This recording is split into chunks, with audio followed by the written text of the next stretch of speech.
নমস্কার বন্ধুরা, আজকে আবারও আপনাদের জন্য এনেছি কলকাতার ভূত বইটি থেকে নেওয়া তুমি কি শুধুই ছায়া।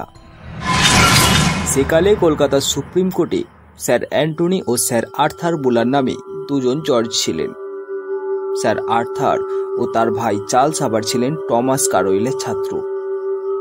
আমাদের দ্বিতীয় গল্পটি স্যার অ্যান্টনি সম্পর্কে।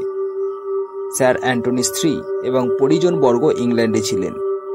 স্যার অ্যান্টনি একদিন রাত জেগে স্ত্রীর কাছে দীর্ঘ চিঠি লিখছিলেন।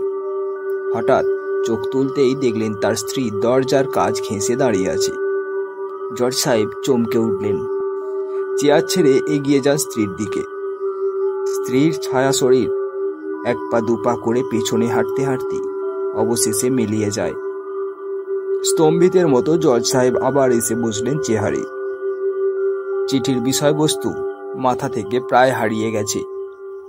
মাথা দপদপ করছে, তবুও কলম তুলে নিয়ে আবার চিঠি লেখায় মনঃসংযোগের চেষ্টা করলেন। আবার চোখ পড়ে দরজার দিকে।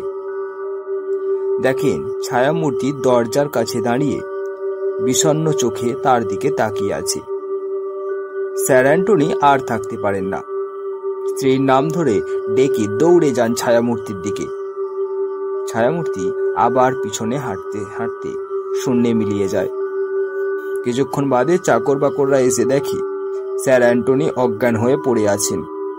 পরদিন সমস্ত ঘটনা বর্ণনা করে এবং স্ত্রীর স্বাস্থ্যের জন্য উদ্বেগ প্রকাশ করে দেশে এক চিঠি লেখেন।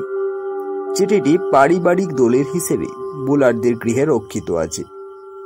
পরের ডাকে জানা যায় স্যার অ্যান্টনি যে সময় ছায়ামূর্তি দেখছিলেন সেই সময়ে ইংল্যান্ডে তার স্ত্রীর মৃত্যু হয়েছে।